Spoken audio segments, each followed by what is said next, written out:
প্রিয় দর্শক, আপনারা তো জানেন যে এই টলিউডের জনপ্রিয় অভিনেতা রাহুল ব্যানার্জি শুটিং চলাকালীন সময় পানিতে ডুবে শেষ নিঃশ্বাস ত্যাগ করেছেন। কিন্তু আপনি ভুল শুনেছেন, এই কিংবদন্তি অভিনেতা পানিতে ডুবে মারা যায়নি। এই অভিনেতা তাকে পানিতে নামিয়ে নাকানি চুবানি দিয়ে পরিকল্পিতভাবে মেরে ফেলা হয়েছে এই অভিনেতাকে। গল্পটি অন্যদিকে ধামাচাপা দেওয়ার জন্য বারবার বলা হচ্ছে যে এই অভিনেতা পানিতে ডুবে শেষ নিঃশ্বাস ত্যাগ করেছেন। এই কিংবদন্তি অভিনেতার মৃত্যু ঘিরে আমাদের কাছে এমন কিছু তথ্য রয়েছে যা নিজের চোখে আপনারা দেখার পর আপনাদের গা শিংড়ে উঠতে বাধ্য হবে। তো দেরি না করে বিস্তারিত ভিডিওটিতে দেখে আসা যাক। গল্পের প্রথমে যদি বলি তাহলে বলতেই হয় যে এই অভিনেতা কি সেখানে নিজের ইচ্ছে শুটিংয়ের জন্য গিয়েছে? এমন প্রশ্ন আপনাদের মাঝে ছড়িয়ে দিলে আপনারা তার উত্তর দিতে পারবেন না, কিন্তু এর উত্তর আমাদের কাছে আছে। যে শুটিং স্পটে প্রশাসনের অনুমতি ছাড়া শুটিং কেন? সেই ভয়ানক জায়গার পানির ধারের কাছে যাওয়া মানা রয়েছে। সেখানে এত বড় মাপের অভিনেতারা প্রশাসনকে না বলে, প্রশাসনের অনুমতি না নিয়েই কার অনুমতি নিয়ে সেই বিপজ্জনক জায়গায় শুটিং করতে গেল কেন? এমন প্রশ্ন আপনাদের মাথায় ঘুরপাক খায় না দর্শক? অবশ্যই ঘুরপাক খাবে, কারণ সামনে রয়েছে আরও হাড় হিম করা গোপন কিছু রহস্য, যা আমরা এই সাধারণ চোখ দিয়ে দেখতে পারবো না। টলিউডের একাধিক গণমাধ্যমগুলো বারবার মনে করিয়ে দিচ্ছে এটি দুর্ঘটনা, কিন্তু আমরা বলতে চাই এটি দুর্ঘটনা নয়। এই খেলার পিছনে গভীর জলের ফিস রয়েছে, যে ঘরে বসেই এই খেলার সমাপ্তি ঘোষণা করে দিয়ে এখন সাধু বাবার মতো নিষ্পাপ শিশুর মতো হয়ে আছে সেই মাস্টারমাইন্ড। শুটিংয়ের সময় তিনি যদি পানিতে ডুবে সত্যি না ফেরার দেশে পাড়ি জমান, তাহলে তার প্রাথমিক ময়না তদন্তে এই ধোঁয়াশা কেন? যে ময়না তদন্তের রিপোর্ট দেখে হতভাগ হয়েছেন তার দর্শক ও আত্মীয় স্বজনরা। এই টলিউডের জনপ্রিয় সিরিয়াল নাটক ভোলে বাবা পার করেগার শুটিংয়ের পুরো ইউনিট এক এক সময় এক এক মন্তব্য করছেন। কেউ বলছে নায়িকাকে বাঁচাতে গিয়ে নিজেই পানিতে পড়ে যান, আবার কেউ বলছে সে নিজে থেকেই পানিতে নামেন। আবার এই অভিনেতার কাছের আত্মীয় স্বজন থেকে শুরু করে পাড়া প্রতিবেশী দাবি করছেন যে তাকে ওই নাটকের শুটিংয়ে ওই ভয়ানক লোকেশনে জোর করে নিয়ে যাওয়া হয়েছে। এখন সত্য যেমনি চাপা থাকে না, তাই এই সত্য আজ পানির স্রোতের মতো ভেসে আসছে যে এই অভিনেতা নিজের ভুলে মরেনি। তাকে যে সরিয়ে দেওয়া হয়েছে তা একাধিক সূত্রের তদন্তের বরাদে উঠে এসেছে যে পরিকল্পিতভাবেই এই সিরিয়াল থেকে শুধু নয়, এই পৃথিবী থেকে একেবারে চিরবিদায় দেওয়া হয়েছে, যা প্রমাণিত। কেননা টলিউডের জনপ্রিয় আরেক অভিনেত্রী হাড় হিম করা তথ্য দিয়েছে, যা অবাক করার মতোই। এই অভিনেত্রী অঞ্জনা বসু বলেন, রাহুল বন্দ্যোপাধ্যায় ব্যানার্জি এই দুর্ঘটনার দায় এখন কে নিবে? তিনি বলেন, দায় নেওয়ার এখনো সময় আছে। দায় নিলে কেউ ওকে শুলে চড়িয়ে দেবে না, বরং ওর প্রতি শ্রদ্ধা অনেকটা বেড়ে যাবে। আজ 48 ঘন্টা সময় পেরিয়ে গেছে, কিন্তু অভিনেতা রাহুল অরুণোদয় বন্দ্যোপাধ্যায়ের মর্মান্তিক পরিণতির দায় কার? কার গাফিলতি? সেই উত্তর এখনো ধোঁয়াশার চাদরে মোড়া, বরং পরস্পর বিরোধী বক্তব্যে বাড়ছে শুধুই ধোঁয়াশা। এই ঘটনার জন্য সরাসরি প্রোডাকশনকে দায়ী করেছেন অভিনেত্রী অঞ্জনা বসু। এছাড়াও আরও একাধিক প্রশ্ন সামনে নিয়ে এসেছেন এই অভিনেত্রী। অঞ্জনা বসু সরাসরি দায়ী করলেন প্রযোজনা সংস্থাকে। তিনি বলেন, সাধারণ মানুষও বুঝতে পারছে দায় কার। আমার বলতে কোনো অসুবিধা নেই, সেটা হচ্ছে প্রযোজনা সংস্থার। এরপরই অভিনেত্রীর তোপ ওই প্রযোজনা সংস্থার অন্যতম কর্ণধার লীনা গঙ্গোপাধ্যায়ের বিরুদ্ধে। অঞ্জনা বলেন, লীনাদি খুব ভালো লেখেন, ওর প্রযোজনা সংস্থা থেকে দারুণ দারুণ সিরিয়াল সাধারণ দর্শক দেখতে পান, কিন্তু লীনাদি কেন এইভাবে এড়িয়ে যাচ্ছেন এটা আমার খুব অবাক লাগছে। ওর উচিত ছিল এগিয়ে এসে বলা যে আমার প্রযোজনা সংস্থার কোনো ভুল বা মিসকমিউনিকেশন, মানে যা হয়েছে।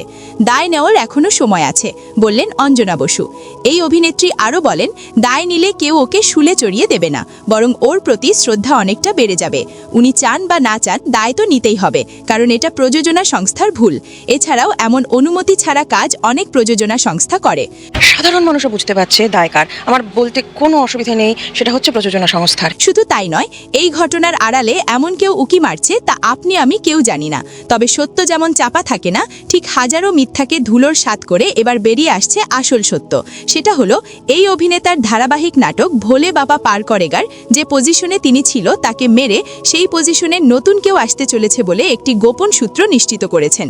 তবে এই অভিনেতার রাহুল বন্দ্যোপাধ্যায় ব্যানার্জি এই নাটকের শেষ অধ্যায়ে আগে থেকেই বলা হয়েছিল যে তাকে নাটকের মধ্যে দুর্ঘটনা দেখিয়ে নাটক থেকে তাকে বাদ দেওয়া হবে। তবে এই অভিনেতা রাহুল মানেননি, কারণ তার সবটুকু অভিনয় দিয়ে এই নাটককে নিজের পরিবার মনে করেছিল এই অভিনেতা। একটি সূত্র নিশ্চিত করে বলে যে তাকে সরিয়ে অন্য কাউকে ওই ভোলে বাবা পার করেগার নাটকে অভিনয় করার জন্য নির্দেশক অনেক টাকা নিয়েছে, কিন্তু কোনোভাবে এই নাটক থেকে সরানো যাচ্ছে না এই অভিনেতা রাহুল বন্দ্যোপাধ্যায়কে। বিশ্লেষকের ধারণা মতে এই অভিনেতাকে মারার জন্যই তার তার নাটকে হানিমুন টাইম দেখিয়ে সেই ভয়ানক জায়গা দীঘার কাছে উড়িষ্যার তালসারি সমুদ্র সৈকতে গিয়ে তাকে পরিকল্পিতভাবে মেরে ফেলে এখন দায় রাহুলের উপর চাপিয়ে দেওয়া হচ্ছে। তাই তো অনেকেই বলছে রাহুল নিজের ভুলের কারণে পানিতে নেমে তলিয়ে গিয়ে শেষ নিঃশ্বাস ত্যাগ করেন। তবে এই গল্পের মোড়ে যে কত কিছু হচ্ছে তা বলা যাচ্ছে না, যা শুধুই ধোঁয়াশার চাদরে এখনো মোড়া। তবে বন্ধ হয়ে যাবে ভোলে বাবা পার করেগা নাটক, এমনটি জানিয়েছেন অভিনেতা ভাস্কর বন্দ্যোপাধ্যায়। তিনি বলেন, টলিউডের আকাশে শোকের মেঘ আরও ঘনীভূত হয়েছে। প্রিয় অভিনেতা রাহুল অরুণোদয় বন্দ্যোপাধ্যায়ের মৃত্যু কেবল এক অপূরণীয় ক্ষতি নয়, বরং রেখে গিয়েছে একরাশ অমীমাংসিত প্রশ্ন। চিত্রনাট্যে যা ছিল না সেই অঘটন কেন ঘটল, এই রহস্যের মাঝেই এখন অনিশ্চয়তার মুখে রাহুলের শেষ কাজ, মেগা ধারাবাহিক ভোলে বাবা পার করেগা।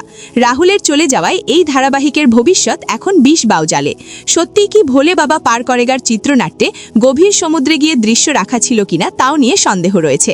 তাছাড়া ভোলে বাবা পার করেগার ভবিষ্যৎ ঠিক কি এখন, কারণ মঙ্গলবার শুটিং শুরু হয়নি। টালিগঞ্জের মুভিটোন স্টুডিওতে খাঁ খাঁ করছে স্টুডিও। এদিন সেখানে ধারাবাহিকের কোনো কলাকুশলী ও অভিনেতারা আসেননি। ইতিমধ্যে টালিগঞ্জের একাংশ পুরো ঘটনার পূর্ণাঙ্গ তদন্ত চেয়েছেন।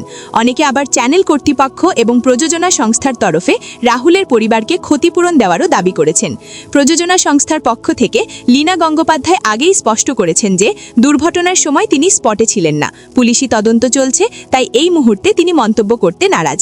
গোটা বিষয়টি জানতে ধারাবাহিকের অন্যতম গুরুত্বপূর্ণ অভিনেতা ভাস্কর বন্দ্যোপাধ্যায়।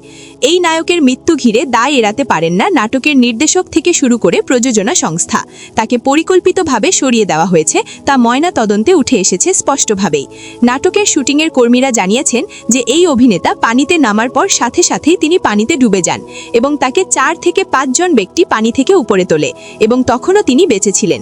কিন্তু রাহুলের ময়না তদন্তের রিপোর্ট বলছে এই অভিনেতা 1 ঘন্টারও বেশি সময় পানিতে নাকানি চুবানি খেয়েছেন।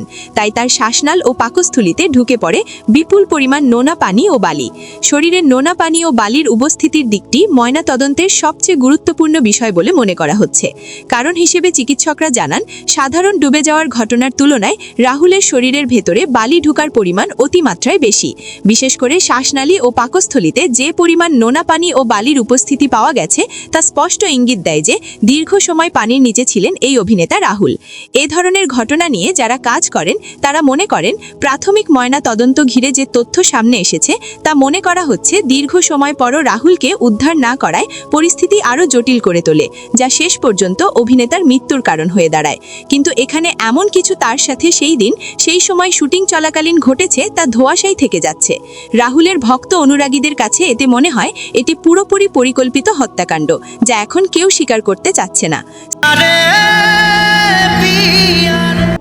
নিভে যাওয়া তারা হয়ে থাকছে, আর আমি কোন ছাড়, তোকে পৃথিবী রাখতে পারেনি ধরে। সো প্রাণপ্রিয় ভিউয়ার্স, এই কিংবদন্তি অভিনেতা রাহুলের মৃত্যু ঘিরে আপনার কি মনে হয়? এটি কি শুধুই দুর্ঘটনা, নাকি পর্দার আড়ালে থেকে তাকে সরিয়ে দিয়ে কেউ না কেউ এখানে নিজেকে বাঁচানোর চেষ্টা করছে কিনা?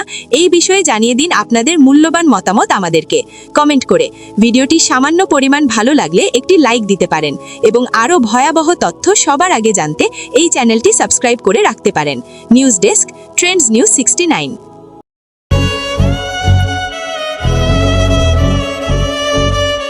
নতুন নতুন আপডেট খবর পেতে চ্যানেলটি সাবস্ক্রাইব করে পাশেই থাকবেন।